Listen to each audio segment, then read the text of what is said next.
અગ્નિકાંડમાં મૃતકોના પરિવારજનોનું આક્રંદ સામે આવી રહ્યું છે। એમપીથી મૃતકના સ્વજનો સિવિલ હોસ્પિટલ ખાતે આવ્યા છે, ત્યારે મોડી રાતથી પરિવારજનો ડીસા સિવિલ પહોંચ્યા છે।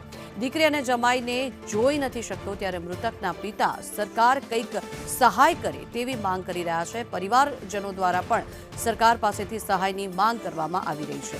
જે દ્રશ્યો અહીંયા સામે આવી રહ્યા છે, લોકોના આક્રંદ કરતા દ્રશ્યો કે જે હૃદય પીગળાવી દે તે પ્રકારના અહીંયા દ્રશ્યો સામે આવી રહ્યા છે। ડીસા ફટાકડા ગોડાઉનનો અગ્નિકાંડ અને અગ્નિકાંડમાં 21 લોકો જીવતા હોમાયા છે। એમપીથી 2-5 રૂપિયા કમાવા મજૂરી અર્થે અહીંયા આવ્યા હતા, પરંતુ જે પ્રકારે ફટાકડા ગોડાઉનના સંચાલકોની બેદરકારીને કારણે અગ્નિકાંડ થયો અને તેમાં 21 જિંદગીઓ છે તે જિંદગી હોમાઈ છે। અહીંયા કેટલાક જે મૃતકો છે તેમના સ્વજનો पहुंचा છે। શું કહો છો, આપકા નામ क्या है? चंद्र सिंह नायक। कहाँ से आए हो? एमपी से, शाजापुर जिला।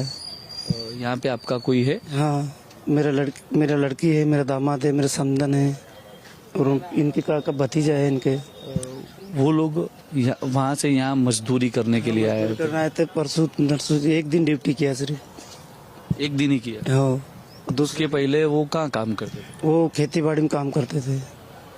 तो यहाँ उनको कौन लाया था वो कुछ पता? ठेकेदार था, कोई लेके आया था। इनको हाट पिपलिया काम कर रहे थे, ये लोग हाट पिपलिया से लेके आया था। और कितनी आमदनी तय की गई थी वो कुछ? इनको 1000 डिब्बी भरने से 300 रुपए का हुआ था कि 1000 डिब्बी भरोगे 300 रुपए मिलेगा। वो रविवार को यहाँ आए थे? हाँ, रविवार के दिन आए थे। मतलब एक दिन काम किया, दूसरे दिन तो ये हादसा हो गया। तो आपका जो रिश्तेदार है उसमें से कोई आपको यहाँ पे जीवित मिला? मिला कोई भी जीवित नहीं मिला। सिर्फ हंडिया ये संदलपुर से एक लड़की है 3-4 साल की, उसके सिवा कोई नहीं है। भाई का फोन आया था मेरे गांव से, वो बोला कि लड़की और दामाद का फोन नहीं लग रहा, तो लगा। तो मैंने लगा बंद बताया।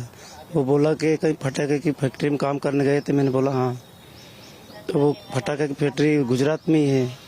तो मैंने मेरे ठेकेदार से बोला मैं कोई गुजरात में फैक्ट्री ब्लास्ट हुई है।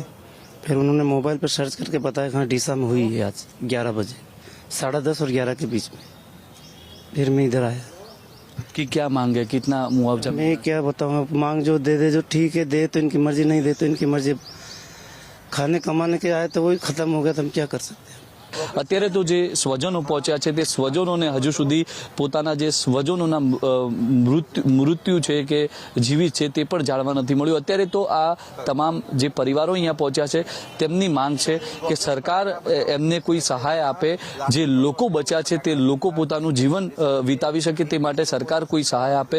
જે પ્રકારે અત્યારે જે સ્વજનો અહીંયા પહોંચ્યા છે ને તેને જ લઈને ડીસા સિવિલમાં ગમગીનીનો માહોલ છે તે છવાયેલો જોવા મળી રહ્યો છે। કેમેરા પર્સન ચેતન પરમાર સાથે ધવલ જોશી, બનાસકાંઠા।